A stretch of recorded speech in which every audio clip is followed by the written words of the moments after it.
Welcome to EPG Pathshala. I am Shravani, Assistant Professor, Department of English, St. Francis College for Women, and we would be talking about the paper Comparative Literature, Drama in India. This course is particularly on global perspectives and new technology, and this module covers Girish Karnad's Broken Images. Now, before we start this module in earnest, let's have a look at what we are going to do in this module. We will be looking at, the life and career of Girish Karnad.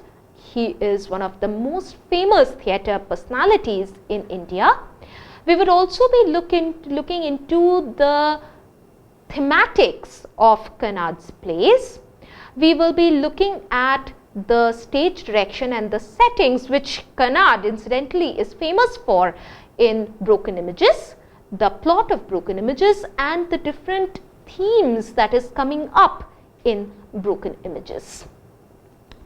Now, to start with Girish Karnad, Karnad has always been one of the most famous Indian theatre personalities. He has acted, he has directed, he has written plays, though his mother tongue is Konkani, but he has almost exclusively written in Kannada. He is famous for plays like Tughlaq, Yayati, Hayavadana, Nagamandala, Talidanta, and of course Broken Images, to name just a few.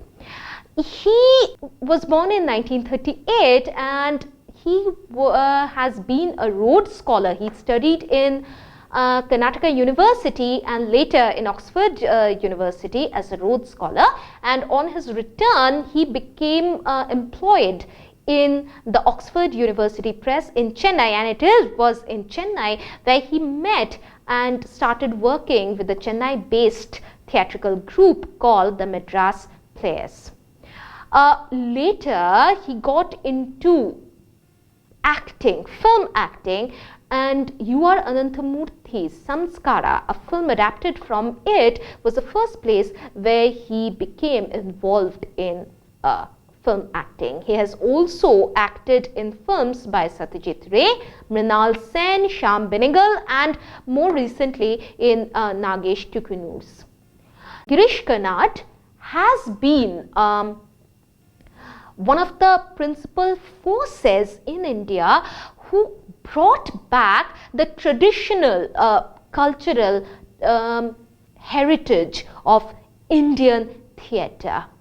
He brought back the traditional classical Indian theatre tools like speaking dolls, like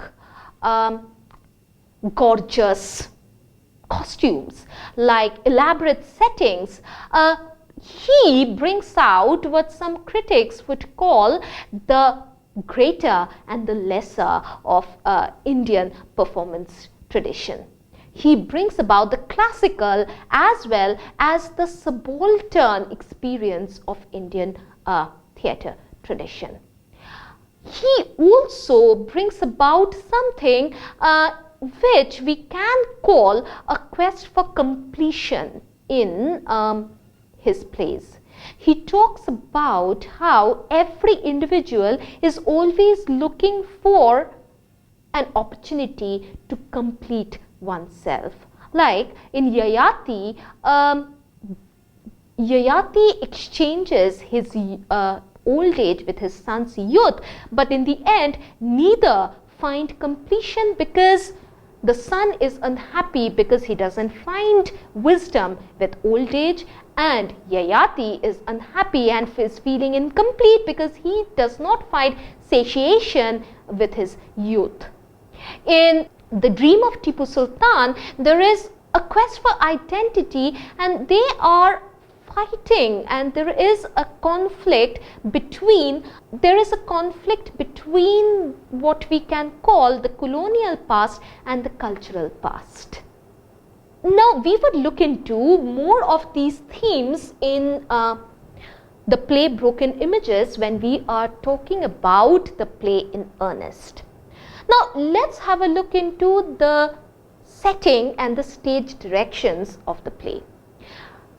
To talk about the stage direction, Karnad has never been extremely particular about stage direction, but there are certain things in this particular play that he insists on. He talks about and he gives particular cues about pauses, facial expressions, tears, laughter, gestures like snorts, and there are also stage direction, elaborate stage direction right in the beginning of the play and in the end of the play, but we will talk about it later.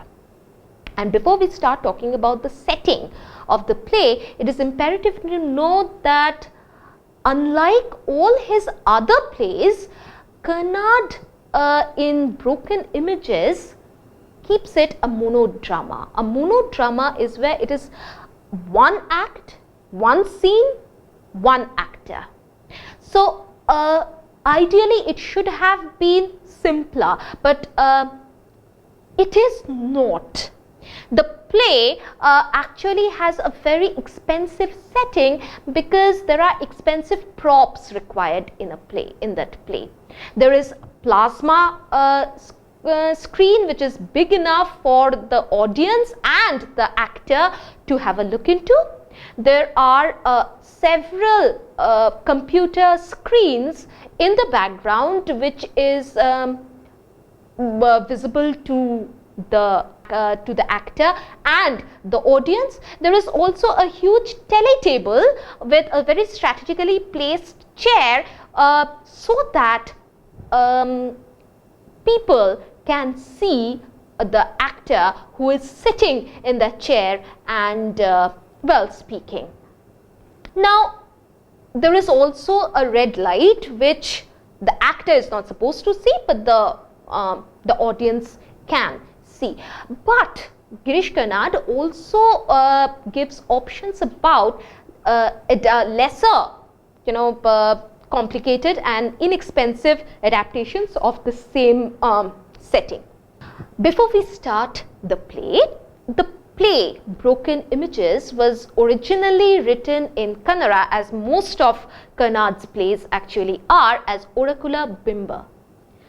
It was later translated into English called A Heap of Broken Images, and much later it was called Broken Images. So it was originally intended for staging in October 2004 for the opening performance of Ranga Shankara, but it was not staged before March 2005. After this, it was also translated into Hindi as Bikhre Bimb. Now, 4 interesting things happen with the staging of Broken Images.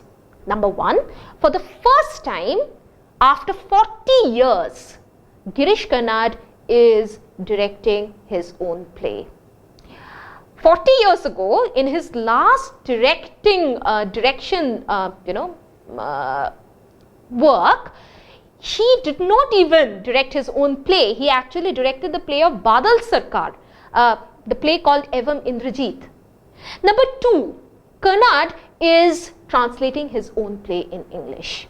Number 3, Ranga Shankara is producing a play. Number 4, Karnad's particular play is being debuted subsequently in English and in Kannada. Okay, this is the first time that happens.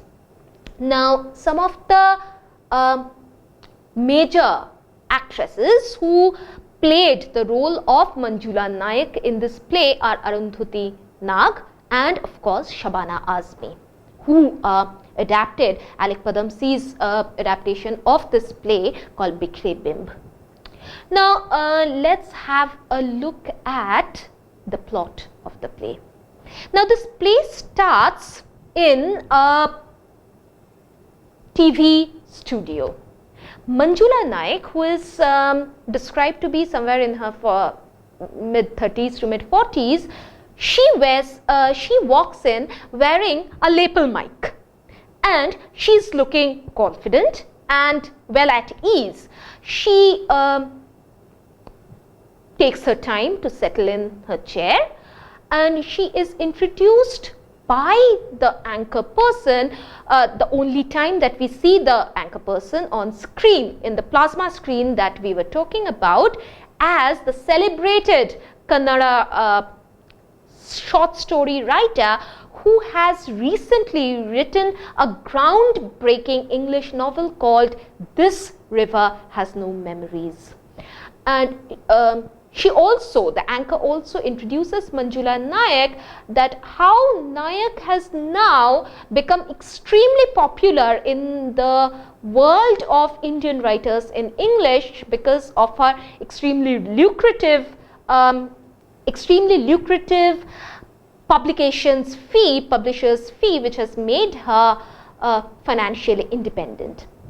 Now, it is also announced how Manjula Nayak will be talking about her book for 10 minutes or so before a short film which is based on her book will be telecasted. Now, Manjula Nayak starts talking about her book with great gutso. She talks about how This River Has No Memories is not anti-Indian because it is written in English. She actually refused to be accused of writing in English and thereby abandoning her Kannada or Indian identity. She also says how this book has actually been very popular outside India precisely because of its inherent Indianness.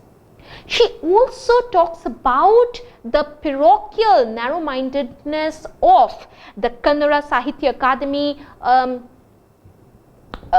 president, who completely disapproves of her practice of writing in English, but very hypocritically delivers the entire lecture in English. She also says that it is not a crime for a writer to seek even monetary fame and compensation, as she talks about the Kannada word Arthapurna, okay, playing with the word Artha, which might mean meaning and also money. Now, when she stops, while she talks about her novel, she also says that how the central character of this novel, a very sensitive wheelchair-bound girl, is actually based on her younger sister Malini, who has passed away recently. She also says how Malini and looking after Malini for 6 years after their parents' death has taught her sensitivity, has given her a perspective, has also taught her to stand in Malini's shoes and imagine a world from the eyes of a wheelchair-bound individual. As she stops speaking and she's preparing to leave, something remarkable happens. So far, she was shown in the plasma screen live as she was speaking. Now, the moment she's trying to leave, the image in the screen starts talking to her back. So literally, she's faced by herself. The image confronts her about her authenticity of feelings about Malini. Now, as she speaks, we understand that Manjula was not exactly fond of Malini. Manjula actually detested Malini and considered her crippledness to be objectionable because she was always jealous of Malini, who was smarter, more sensitive, and probably even better looking than Manjula, and has always commanded her parents' attention. after talking about it, the image continues asking her question, and her innate, Manjula's, innate parochialism comes out when she talks about how Malini, and she's very disapproving of it, Malini could not speak in Kannada. Of course she could, but she was not very comfortable with it. She also says how Malini has always commanded the attention of her parents. Her parents, of course, helped her when she married her husband Pramod, who she had earlier thanked for being so supportive, but her parents left the bulk of their inheritance, of their property, to Malini. And her parochialism also surfaces when she says that she actually preferred living in the more Kannada neighborhood of Jayanagar than the more cosmopolitan Kodamangala in Bangalore. And she also speaks about how she was not comfortable with Pramod's growing attachment with Malini. She also says that Malini was very sensitive. Malini was also very frail, beautiful, intelligent, cultured, and she could also speak very knowledgeably and warmly with Pramod, who was hungering for some companionship but could never get it from her, from Manjula. But in all her words, it is hinted that she was extremely jealous of this growing attachment, camaraderie between Malini and Pramod. When the image talks about her choice of language, when she's writing this novel, it comes out that Manjula, in spite of being a professor of English, is actually not very comfortable writing in English. So who wrote the novel? We come to know that it was actually Malini who wrote the novel before her premature death, and Manjula, in her spite towards her sister for taking away her parents' affection, all her friends' attention, and also the love and affection of her husband away from her, she appropriated Malini's novel and for herself and published it under her name. Upon further inquisition, she also comes out with this uncomfortable truth how Pramod's reaction, what Pramod's reaction was in about Manjula's appropriation of Malini's novel for herself. Pramod has abandoned Manjula and has gone away because he disapproved of Manjula's subterfuge. As this inquisition grows more heated, Manjula, in a final attempt to wipe away this questioning image from the plasma screen, rushes to the screen and tries to plug it out, to unplug it actually from the power source. As she's struggling with the sockets behind the plasma screen, suddenly the bottom of her body sinks with the image in the plasma screen, and the image in the screen tries speaking in Malini's voice. And Manjula is actually decimated as Malini takes over. Now, according to the stage direction, in this fanatic struggle of unplugging the plasma screen and the sinking of the image of the plasma screen with the lower half of Manjula's body, the body keeps on gesticulating according to what is being said on screen, and then the entire stage, which is a revolving stage starts revolving, and there is a cacophony where voices in Kannada and English is being heard simultaneously, and a silent Manjula is shown gesticulating in all the screens behind, behind stage, and one by one all the lights and the screen starts blanking out until there is complete darkness in the stage. Let's have a look at some of the major themes in the broken images are the conflict of languages, the quest for completion, the suppression of memories, the identity crisis, virtual reality versus reality, and celebrityhood.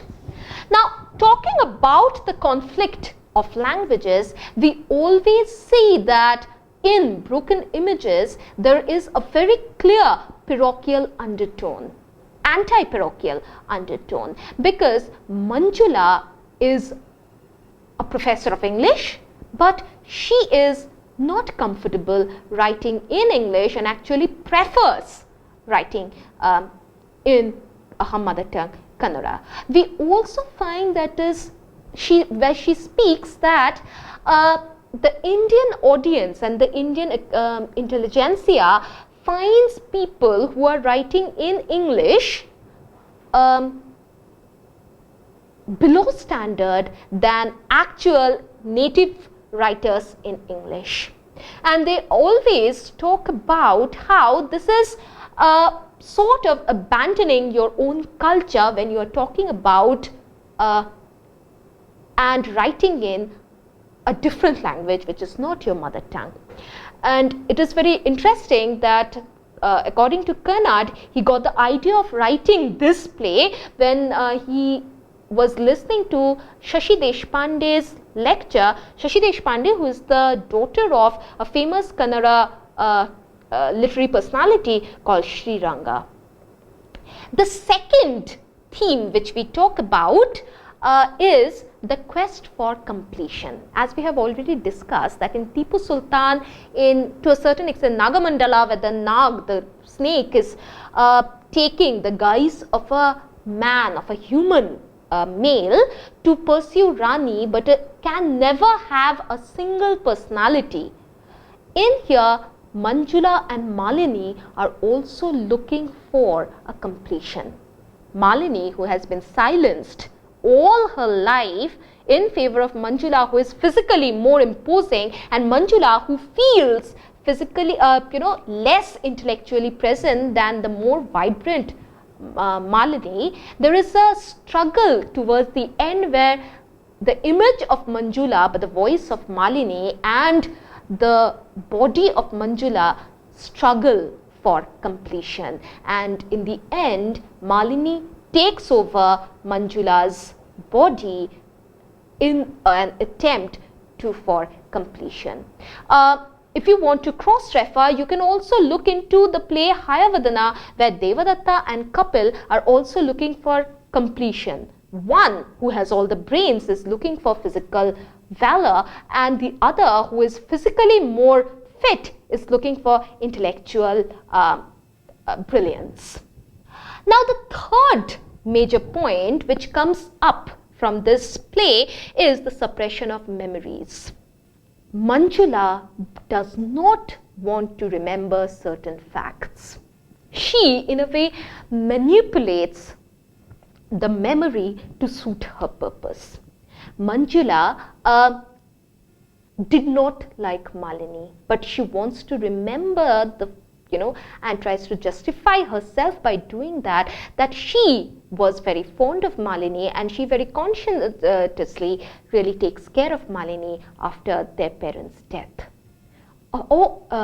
Again, Malini and Manjula's relationship's truth, and of course Pramod's relationship with Manjula, also which Manjula so far has kind of suppressed, also erupts with a vengeance when the image goes through the very poignant inquisition with Manjula. The identity crisis, the fourth major theme that we talk about in Broken Images, the identity crisis is always present in almost all of Karnad's plays. The identity crisis, one doesn't know what one is. Same for Devadatta and Kapil. They don't know what they are, because after the exchange of their head and their body, they are unsure of their completion.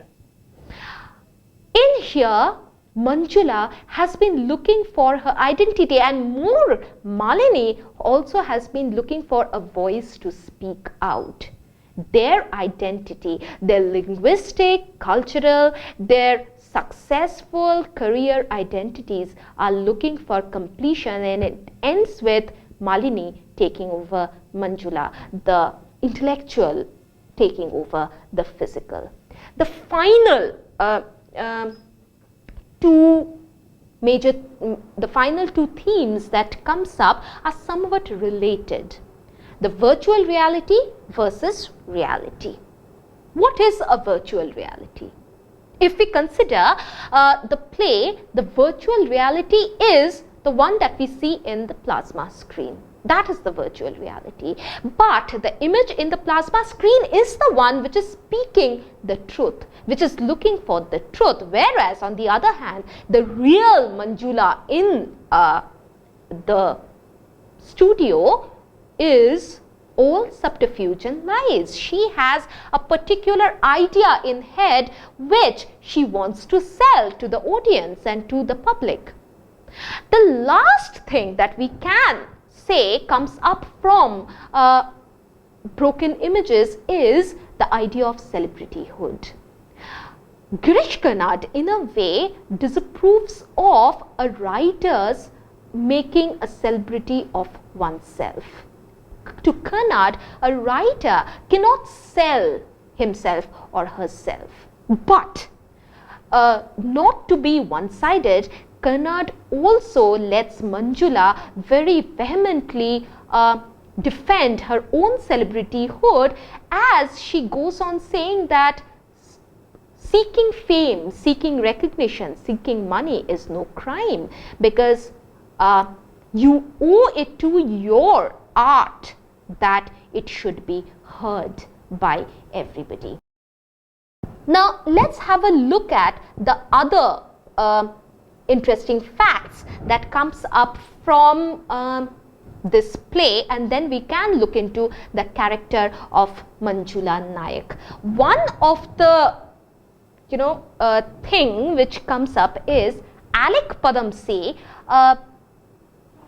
prolifically and very openly supported this play as one of the plays which talks about the situation of Indian writers in English. It is to him a post-modern play which talks about linguistic crisis and a lot of the other things.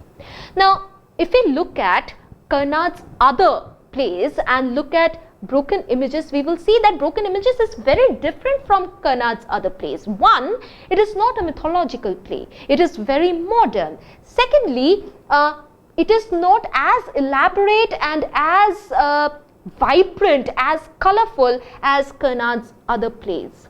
Thirdly, it talks about modern crisis, not ancient crisis.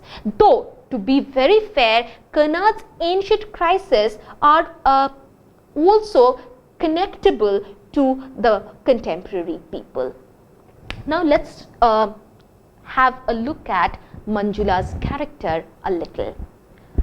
Manjula is the product of her time. Manjula is a product of the family life that she had. She hated her sister because she always felt outmaneuvered, outshined by her sister. She loses her parents' love, according to her, her husband's love, and all her friends' attention, because her sister was more interesting than she was.